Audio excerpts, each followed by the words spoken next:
Hello, listeners, and welcome back to the Digestible Podcast, where we give you all the health and wellness information you need in an amount of time that your busy day can handle, and we make it easily digestible.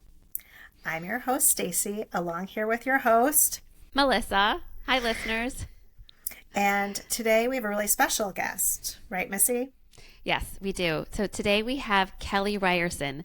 Kelly is also known on Instagram as Glyphosate Girl. She has over 80,000 followers. She was featured in the movie Common Ground, and we were so excited to talk to her today because what she's talking about is, you know how when we go into the grocery store and we say, I know I need to eat organic, it's because of all the chemicals, right? Well, she is an expert on those chemicals, and she's going to talk to us today about what those chemicals are, why they're bad for us, what we can do about it. And it's not meant to scare us. It's meant to activate us, to get us to live healthier and know what our choices are so that we can live healthier lives. Yes. And so our children too, our children and our grandchildren, our great-grandchildren and their children and so on. Because if we don't do something about this, it's going to change our families and our planet. It will. And so we are excited to bring on Kelly. Kelly works at the intersection of agriculture and health, regularly collaborating with farmers, scientists, policymakers, and media to address agrochemical damage to our soil and our bodies. In addition to founding Glyphosate Facts, she's contributed to several documentaries, podcasts, and publications, and hosts a show on food systems and farming on CHD-TV each month, and she's an ambassador for the Rodale Institute. We are so honored to have her today, and we hope that you learn a lot, that you share with those you love, and enjoy the show. Enjoy. Kelly Ryerson, welcome to the podcast. Thank you for having me. We're so excited that you've taken the time to join us today. Stacey knows I've been like jumping out of my skin. I've been so excited to speak with you and to share with our audience all of the great knowledge and experience you've had in this area. So thank you again. Thank you. Glyphosate is the area in which you've become a specialist. And so a lot of your audience relies on you and has come to rely on you on how glyphosate impacts our lives and where it is in our lives and what we can do about it. Yes, exactly. That is my world. And it's so funny because I didn't have any idea what glyphosate was most of my life. And it really isn't until you really have some kind of reason to start digging into your food supply that you come across something as obscure seeming as glyphosate.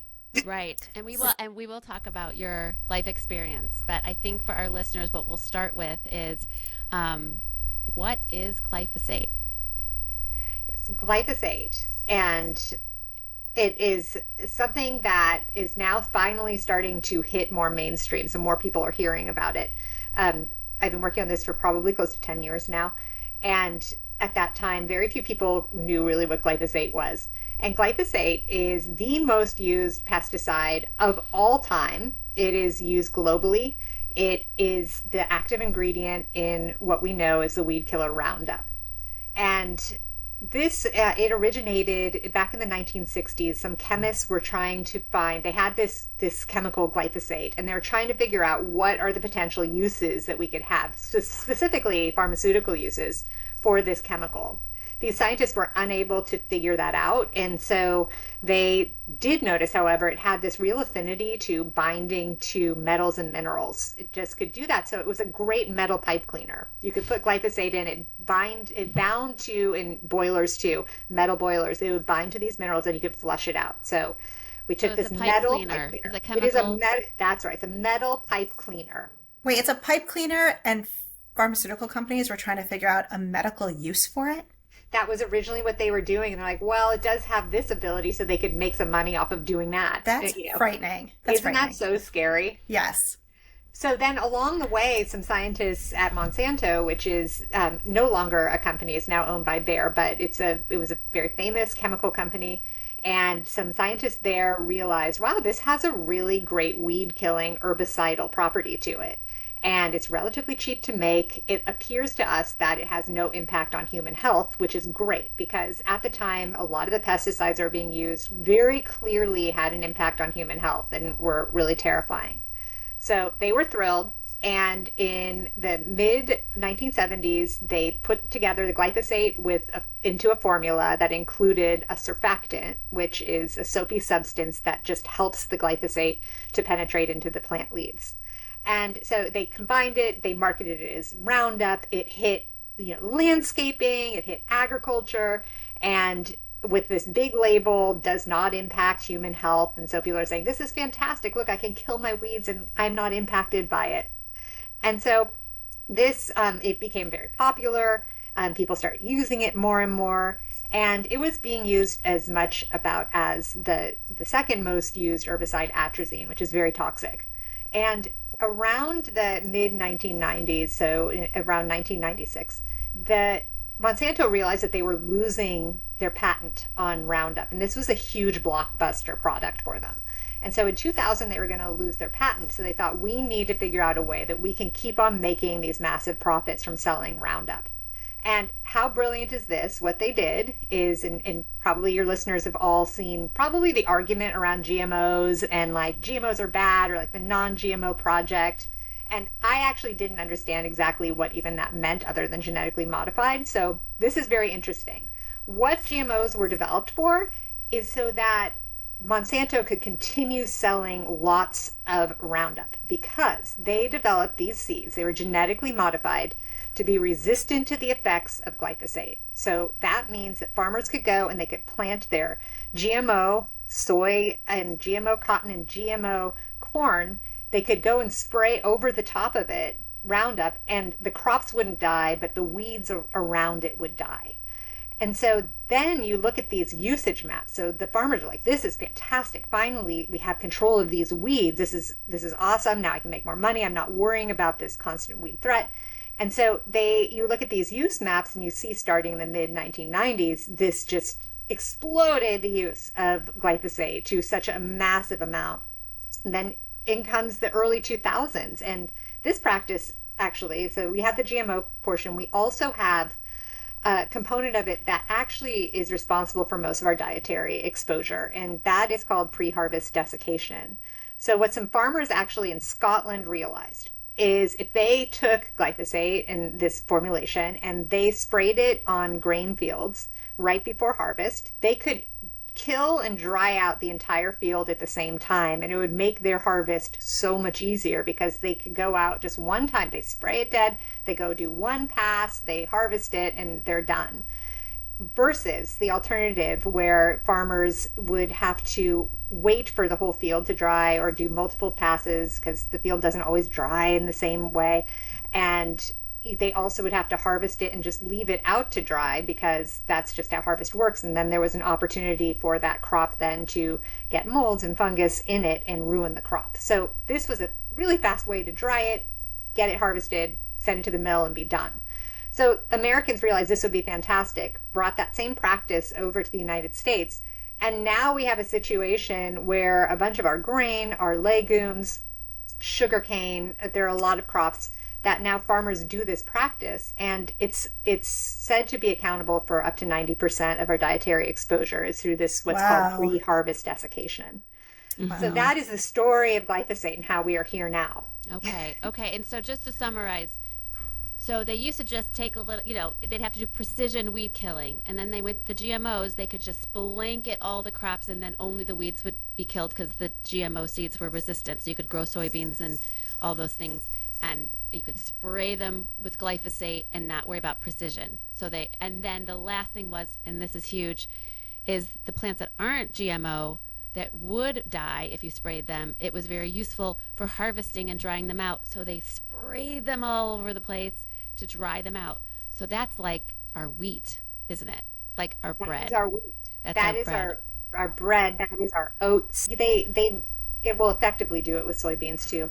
But yeah, the oats, the legumes are huge. So things like hummus, and we can talk more about the foods, but you see these large levels in those things where that practice is done. And what's very interesting is there's been a lot of consumer pushback on glyphosate recently. And so farmers, sometimes mills now will test for glyphosate because they don't want farmers doing that practice because then they can't sell their grain.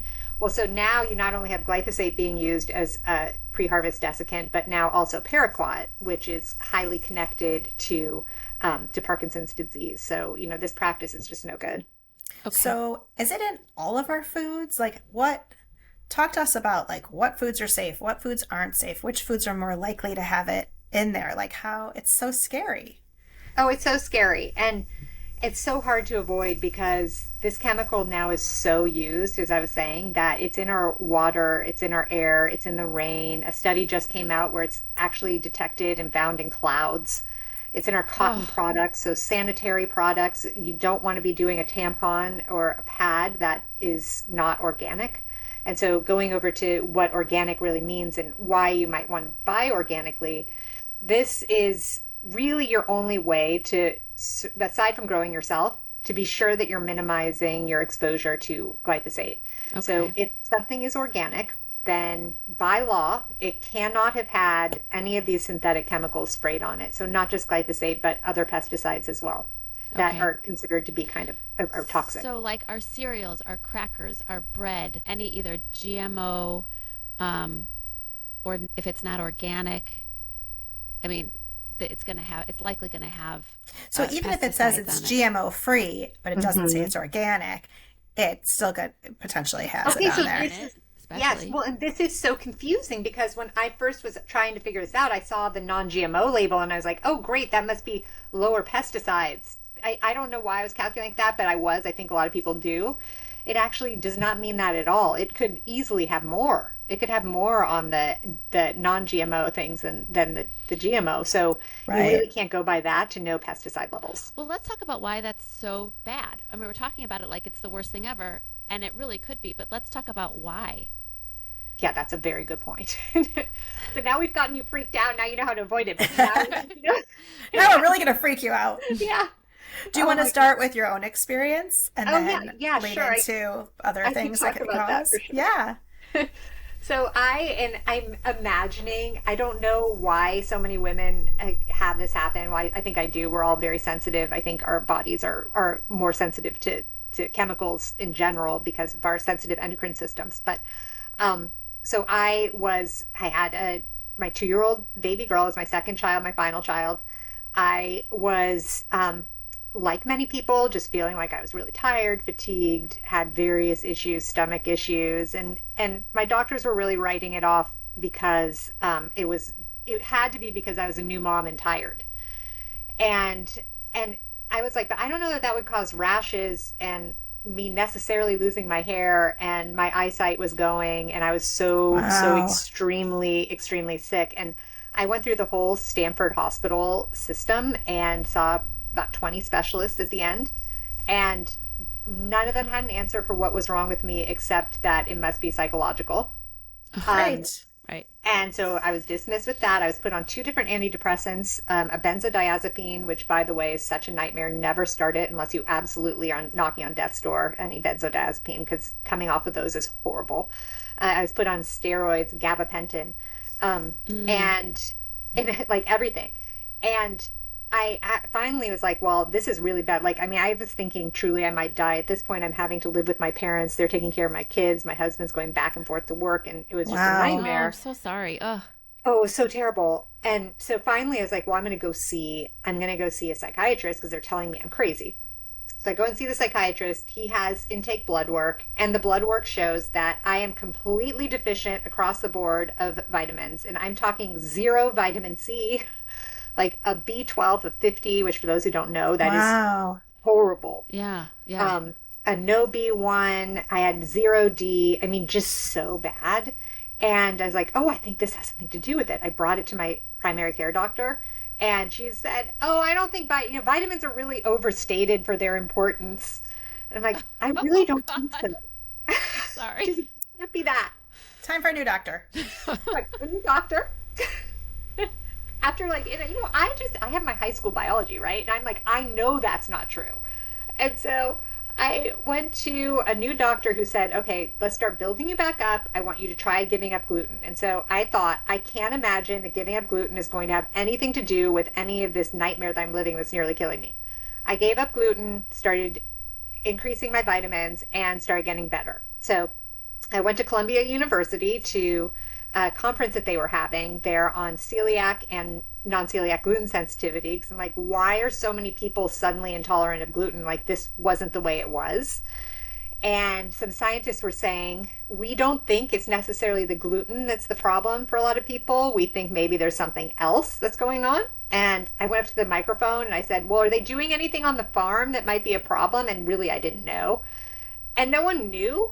And a scientist from General Mills was present at this conference. And he found me afterwards and he said, yeah, Roundup is sprayed regularly on our grains in this country. And I was like, well, that doesn't sound good. And he said, well, it'll take 2 decades to change that practice, even if you wanted to. I'm like, well, I think people should be studying that connection. So I looked far and wide to find a scientist willing to study that connection. And I couldn't find someone. There's a preeminent gastroenterologist at Harvard, and he said he couldn't study it because he would lose his job at Harvard because it's a conflict of interest, because the chemical companies universities and so just terrible. So I ended up around that time, and maybe people have heard of it or maybe not, but there's been a huge litigation against Monsanto Bayer because there are so many claims that Roundup can cause cancer, non-Hodgkin's lymphoma.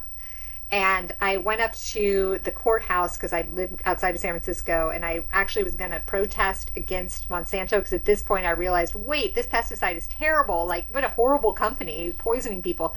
And no one was there. And I walked right into the courtroom and sat down with the lawyers, including RFK Jr., who was one of the attorneys. And I didn't even know who he was, right. At the time, because no one really, and he wasn't a thing really. I mean, he was, but not in the same way he is now.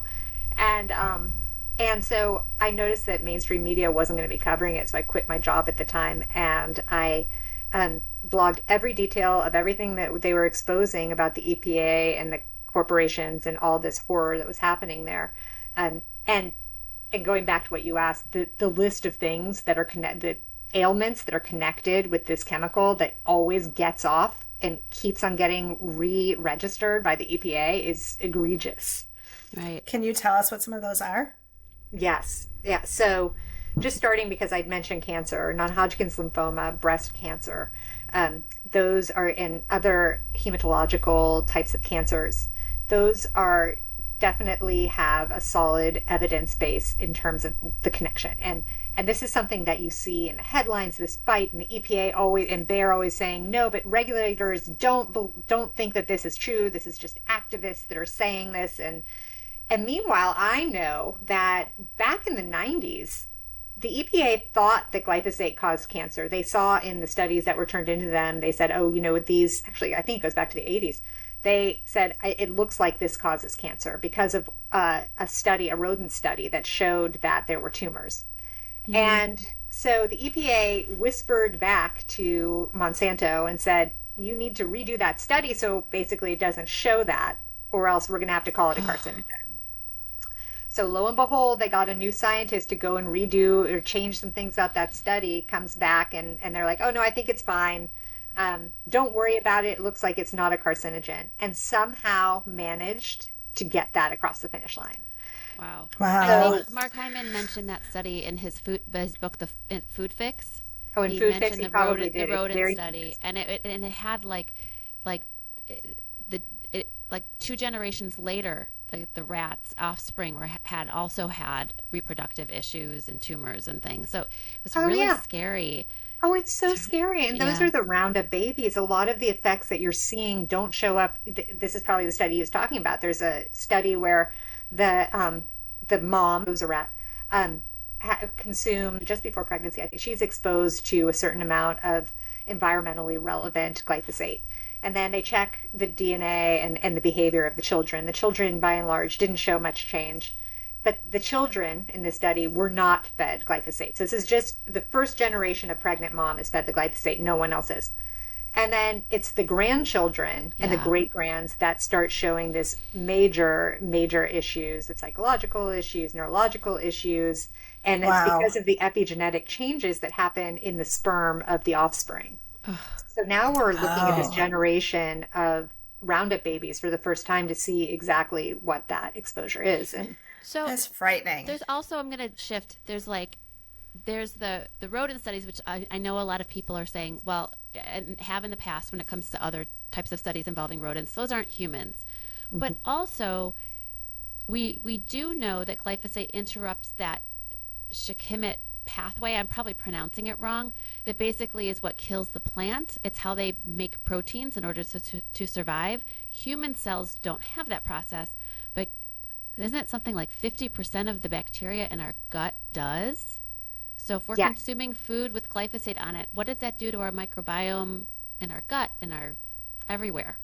Oh my gosh. And this is just such a huge thing because, and one of the lawyers who I love, who was on the cancer litigation too, Michael Baum, he worked on a separate lawsuit around the time to get that label off of Roundup that said it doesn't impact humans by virtue of the microbiome. Because of course that's sort of, it's not really that new. I feel like it's been half my life we've known about the microbiome, but the science is really coming along quickly. And, what they found is that indeed glyphosate does impact bacteria because they have that same shikimate pathway that plants have. And that means that once that bacteria, and this is the other thing, it only impacts the beneficial gut bacteria, not the pathogenic. How convenient. Okay. Yeah. Imagine. I mean, what kind of antibiotic kind of situation is that where the E. coli flourishes and the lactobacillus is killed? Wow. And remember, I mean, this is for our listeners, our gut is where a good chunk of our immune system lives. It's where our body creates a lot of our serotonin, so for mental health, and that's what's being disrupted. Over 50% of our bacteria in our gut's being disrupted, possibly killed off, and being impacted by this pesticide. And something like 90-something% of Americans have it in their urine. They were doing urine, because that's how our body gets rid of it, is through our urine, so that's how they test for it. And most of us, especially because you'd mentioned it's in our water system, it's in the air. It's not just in all this food we're eating, but on top of that, it's in all this food we're eating. Oh right? my gosh. Do the water filters filter it out? Do we know that? Usually they do, but it depends on which one you use. I like one called Clearly Filtered because I know that they've mentioned that and atrazine are both filtered out for sure. I don't think that a Brita pitcher likely does not have it. I don't know that for sure, but I don't think that it does it. Okay. You kind of need to go up a few levels to get that filtered out. Okay. Good to know. Another thing that is very concerning in terms of where you find it is, and I actually was suspicious about this. So I was just living on PubMed, which just a shout out for PubMed for people who don't know about it. I love PubMed. I just love it. Yeah. You do not have to wait for a report to come out from someone that's going to summarize research. You can go into a site PubMed and you just put in what you want to know about and what research has been done, and it'll come up for you. And so I was curious about sperm and semen because of the crashing sperm counts in this country. It's down 50% over the last half century. And I thought, I wonder what glyphosate's interaction is with sperm. And so I see these studies that have been done in the laboratory that shows that glyphosate kills and slows the motility of sperm. So I thought, well, I wonder if it's crossing that blood testes barrier. And so I sent in 4 different samples from 4 different guys to a lab, and they all came back positive for glyphosate in their semen. Wow. And so you think about that. Now you know that glyphosate's there. You know we have this crisis on sperm, and this is certainly an insult that people aren't really talking about. Between that and with other fertility issues, one study that is a human study, and so it's really shocking, that it always comes to mind is that Dr. Shauna Swan, who is a fabulous scientist who wrote the book Countdown. She is out of Mount Sinai in New York, and I recommend anyone to read it because it's really depicting all and explaining all of the science about our crashing fertility in this country. So she did a study, and she looked at the glyphosate levels of urine in the second trimester of pregnant women. And then she measured the distance between the anus and the vagina of the baby girl fetuses to see if there was any correlation. And she found that the higher the level of glyphosate in the urine of the pregnant woman in the second trimester, the wider the distance between the anus and the vagina, meaning that it is an endocrine disruptor and it is masculinizing our baby girls in this case. That's what that means when that starts getting longer. Oh, And Wow. I brought that study to the EPA, directly to the Office of Pesticides, and presented it alongside with this research exists. It's not like anyone's making it up. It lowers testosterone, it lowers estrogen, it completely messes with our hormones. And I presented that too, and I put a picture of like a guy in boxer shorts on the slide because I just needed to get attention somehow. And it's just remarkable. They took notes and then they disappeared, and of course nothing's done. Nothing's done. well, I definitely want to talk about what is being done, and certainly what's been happening lately with the federal government that I know is sort of creating a lot of strong emotions from the people in our position, and certainly with what you've been doing for so long. But before we get there, because I really want to drive this home, you put this on your website. Some of the common products that we find in the grocery store that we know has high levels of glyphosate in them. Can you name some of those? Yes. So if you're not buying organic, so putting that aside, if you're buying organic, then I think you just go for it. I mean, sometimes you find contamination in organic things, and sometimes that's because of bad doing, particularly in imports of organics, because you can't really regulate what they're doing. And another reason why glyphosate might be on organic food is because they can't use synthetic fertilizers. And so they'll go to animal farms in factories where there's all this feces to use as natural fertilizer, but those animals have been eating the GMO corn and soy with glyphosate in it, and so then it ends up in the soil, and then it's taken up into the crops, and now we have glyphosate even in organic, but it's going to be less than conventional typically. Okay.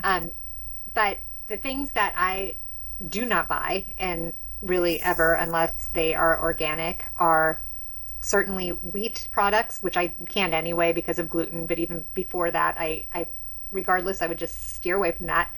Oats, similarly, if they're not organic, I don't eat them. As I was mentioning, anything with chickpeas, hummus, all of those items should definitely be avoided unless they're organic.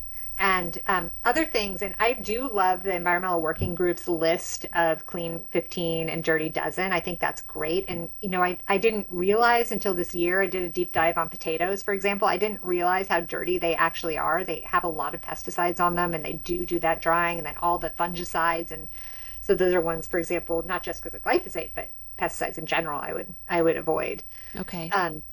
So those are some, and people may have noticed the headlines, or maybe not if you're new to this, but Pasta got into a lot of trouble. They're in the bright orange box because Moms Across America did a study and they found, egregiously high amounts. I've never seen anything like it of glyphosate in Pasta. And what they did is they went back and they worked for months and they changed their sourcing, and now they are glyphosate residue free. And it's so awesome because that's not easy to do. Bonza did that? Yeah, so now That's great. you can buy them again. Because I like their wonderful. pasta. Me too. Yeah. I sent them a big congratulations. It was funny because one of my business school friends said, "Guess what company I'm suddenly head of marketing for?" And I was like, "Oh my gosh, are you seriously? Let's celebrate. That was hard." That is a That's celebration. awesome. Isn't it nice when they listen? Yes, and they amazing. shift for Yeah. us. And they care. Yeah. And they totally care. Yeah, Yeah. So it was great. Okay, so I know a lot of people, and I'm just gonna kind of lump you together in your movement of health and food systems. You and Vani Hari and Mark Hyman, and there's so many more. Max Lukavere, and you guys are all just like big, huge proponents of changing our food systems. And you've been so thrilled about RFK Jr.'s efforts to change some of the laws and regulations around food, but something happened recently that was a little bit frustrating for you. And so, for our listening audience, could you talk a little bit about that, but then also maybe what we can do about it if we also feel strongly about this? So what's happened is that, as I was mentioning earlier, I covered those Monsanto cancer trials, and basically the evidence is so strong that glyphosate causes cancer that Bayer really has a big problem because these lawsuits just keep on piling on. And to make the lawsuits go away, all they need to say is to have a label on the product that says some studies show that this might be connected to cancer, and leave it there, and then they'd be off the hook. Okay. And there's so many studies. They could say we disagree with them, but they just need to say there's some studies. They won't do it. So instead, they keep on getting, hundreds of thousands of lawsuits coming in that have come in, and these plaintiffs are claiming it's connected. What they did first was, because so many landscapers are the ones that were suing, they went into the Roundup product that you see in Home Depot and Target, and they changed the contents of the personal, like the kind that we can buy, the homeowner, to have something called diquat instead of glyphosate. This is terrible because diquat is 40 times more toxic than glyphosate. What? It's so terrible. Okay. There isn't enough research that connects, there's this huge body of research that you can sue based on about glyphosate, not nearly as much about diquat at all. So it's going to take years to have enough research to have a lawsuit against this new Roundup product. So if there were ever a time to not buy Roundup, now is the time, because it's even worse. Okay. So they did that. Okay. But the other thing that they did, and I frankly thought that this was the most far-fetched, ridiculous thing ever, that they said, we are going to change American law so that people can't sue chemical manufacturers anymore. Okay, so can you imagine that, first of all? That's terrible. Really, really hard to execute, because what sane person would think that's some great idea? Right. So Bayer has gone and they packaged this up, and they did this across 10 different states earlier this year. 2 of them passed, where in Georgia and North Dakota now, if you get sick from pesticide, actually it's not just pesticides, it's chemicals. It's like 57,000 different formulations. So we're not just talking glyphosate. If you get sick from any of those things, you can no longer sue the corporation for not warning you that it could cause a problem. So what does that do for your movement, basically? Well, this is just, it is infuriating, because it's stripping all of our work and all of our rights as well to support people and pushing back on chemical exposure. And certainly within the MAHA movement and all of us, our whole priority is to decrease toxic exposures. So having this happen is frustrating, and they pushed it now more recently to this federal level, which is something I'm fighting tooth and nail about, where they've slid into various bills over the last year. Bayer has done this and convinced Congresspeople and senators to put this into language that would make it federally so that we can't sue chemical manufacturers anymore. And so what do we do? What can we do about this? Great success. Yeah. So what I've been doing is, and everyone should do this, so go to stoppoison.org. Okay. We'll put that in our show notes. Stoppoison.org. Okay. And there's a sign-up form there. And just you don't have to give me too much information, but your email and your state and your zip code and your name. And I am now sending out updates when we have any call to action. So we are specifically focusing on calling Congresspeople that we need to convince to drop this language and stop pushing this liability shield. Most of them are Republican, which is in direct contrast to what we thought we were getting at MAHA, where we need all of these people to come on board.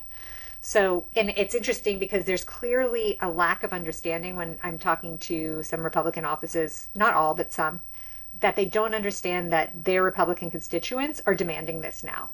And they are demanding the opposite of what this liability shield is doing. They're saying, stop poisoning us, stop, I want clean food. And these Congresspeople don't understand that yet. So it's going to be interesting in midterms to see what happens, because there's this powerful group of particularly younger people that are coming along. Oh, God. Okay, we need everyone to come along. Do you think it's the chemical lobby, or do you think it's their perception of sort of like the farm lobby? Is it the farm lobby? Because farmers are also suffering as a consequence. If you see the Common Ground movie, which, by the way, Kelly is interviewed in, and it's on Amazon Prime, they profile farmers who were getting sick because they were using chemicals on their farm. So, well, it's so interesting with that because, and this is something I'm working on, I founded an organization called American Regeneration, and we have all these amazing superstar farmers, a lot of whom were in Common Ground. And we are trying to exactly change that, because most of our farmers, an all-star farmer in this country who was a chemical farmer, Gabe Brown, he now has ALS. A farmer on our team, Rick Clark, his wife had cancer, his family members had cancer. So Right. it's not, but then, so you have those farmers, but you have other farmers. And I spent a lot of time in Iowa a few years ago. And I was talking to farmers right after harvest and asking, does it concern you? Like, does anyone has, and I was very, very cautious about how I said it because I don't want to come across as judging. Because I don't, I know this is their reality. They've been told this is safe. You know, it's just is what it is. I said, well, has anyone had cancer? Are you concerned that it might be pesticides? And they said, well, yeah, we've all had cancer. Like, truly, one of the guys said, we've all had cancer in our family, but it's not from pesticides. You know, and I'm like, oh gosh, but like, I don't think he was just saying that. I think he believes it because there's this trust that who would poison our farmers, right? It's so Right. sad because like America is farmers. Like we have so many farmers. And Oh, it's so sad. Yeah. And that farming lobby is just massive. And I was actually talking to Callie Means, and he was explaining that so they've had a lot of success on the pharmaceutical front and the big food front so far with this administration and pushing back. And he said that nothing compares to the pesticide and ag issue because not only do you have the corporations like you do in pharma and big food, but then you have this whole layer, massive layer of farmers who are genuinely terrified right now, panicked that RFK Jr. is going to ban glyphosate tomorrow and they're going to be screwed and they're going to have to like lose their farm. This is a genuine concern that the senators and Congress people are meeting with him and telling him. And so it puts it in its own category of lobbying. And so it's not even that, like, I don't think at this point that any kind of solution from regulation is really what we need. And instead, I'm focusing on the argument of, because the truth is, not to get too deeply into farming, but farmers are not doing well. A lot of them are losing their farms. Subsidies don't work very well for most farmers. They're Right. sick. They are poor. They're working other jobs off of the farm because they can't make money. There are ways to regenerate the soil that you can bring money back onto the farm and back into rural communities. And it's not even that hard. And it's not saying go organic. It's more, let's heal your soil. And then if you do that, you can become more profitable because you're more resistant to, you know, weeds, insects, whatever it is. Right. Your plants are stronger, your soil's better, and your inputs cost less. So their costs go down. It's Yeah. really winning. And I It's a have really neat. Yeah. I have a little bit of perspective that I'm hoping is true that I think Brooke Rollins really understands this, who's now head of the USDA, and she makes a lot of the decisions in terms of what's going to happen with subsidies. And Right. we've been kind of waiting on the sidelines because a lot of amazing programs were canceled the second that Trump took office that were really beneficial and they were taken away. So we're waiting to see if they come back. I feel like in Michigan, like there's definitely sort of movement in that direction. But it, you know, and we have a real, we're a big agriculture state, but obviously not as big as California. I feel like Michigan's always at kind of the forefront. I with a totally lot think of so. things Oh, you about- think? Really? Yeah, with things about the soil and the animals and yeah. Oh, I'm glad you get that Right. impression. Yeah, I think Yeah. Michigan. I think of Michigan and Wisconsin both being kind of like that. Yeah, yeah. So hopefully this is the future of farming, and so if glyphosate, not hopefully at some point is outlawed or phased out, which Yeah. is something that's an option too, that people who've been successful doing that on their own voluntarily can be good models. And we have the soil health champions through the Nature Conservancy here, and so there's a lot of programs in place, but. Oh my gosh, it was so great. And I went on, like, I haven't been on vacation in forever. And my husband and I went to France just for a week without kids. And we were like, oh wow, we still like each other. So it was good. And we went to France and I just like, he was so bugged because I was like, no, I want to go into like their version of Home Depot. And so I want to see what they're selling. And so I went in there and I'm like, oh my gosh, this is amazing. So it turns out, and I started researching it, they took out the toxic pesticides. You can't get them. Like homeowners and personal gardeners can't buy them. That's amazing. That's Europe is always Yeah. way ahead of us. They are. Europe always is either way ahead of us or they just never got to where we They are. never got to Yeah. where we are. We're like, I mean, if Yeah. you walk through a Home Depot, this stuff is really bad. The stuff Yeah. that we're exposed to Yeah, on landscape. it's This would be an frightening. easy thing to do. Yeah. Yeah. But wow, what an interesting experience. Yeah. Okay. So if we go to your website, people can basically provide their information and you'll give them updates. But is it a petition or So it's not a petition. It's going to be more of a call to action because what we're finding is that they just throw away the petitions by and large. But If you are calling their office and bugging them a lot, then they have to listen, and they make note of how many people have called. Okay, and you get them scripts, sort of our what to strategy. say, so people know Always what to say? scripts, because Awesome. most people great. don't have any idea.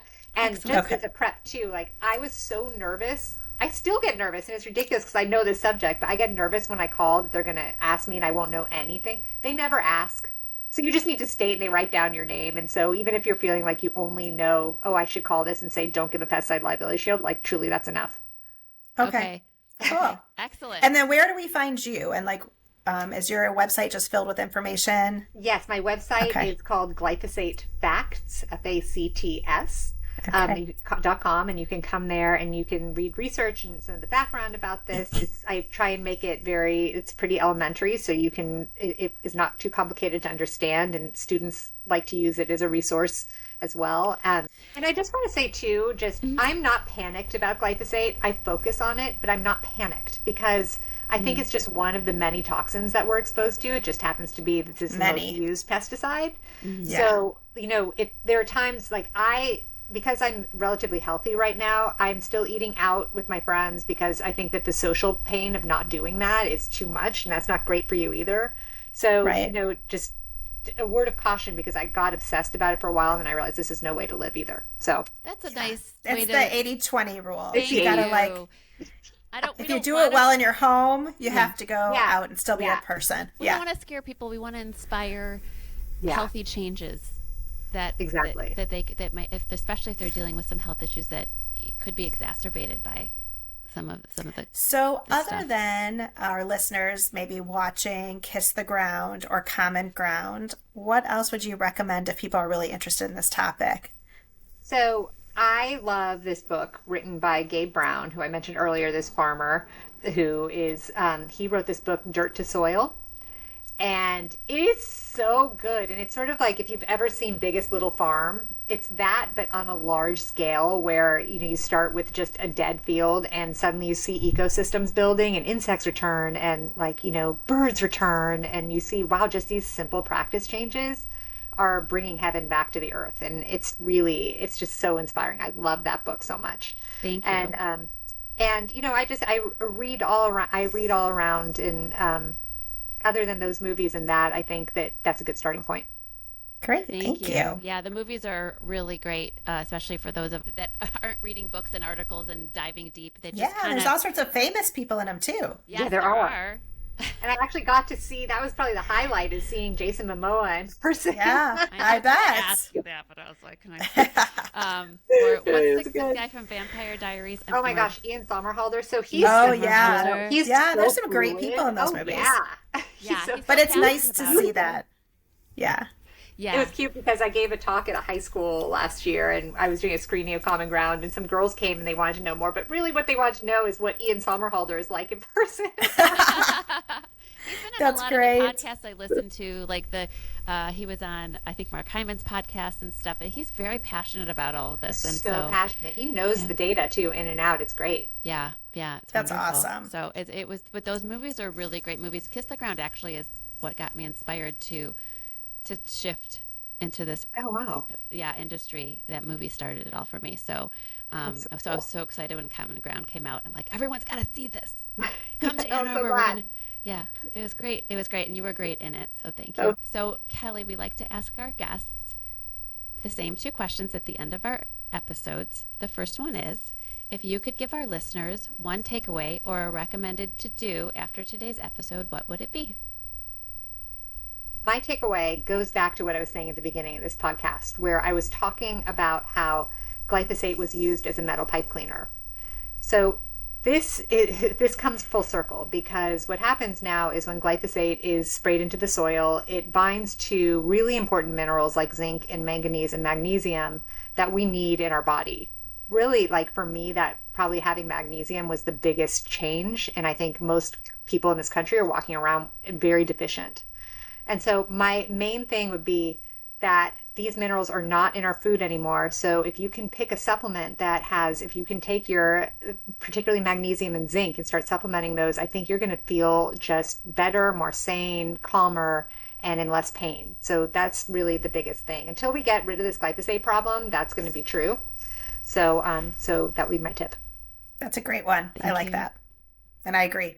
Yeah.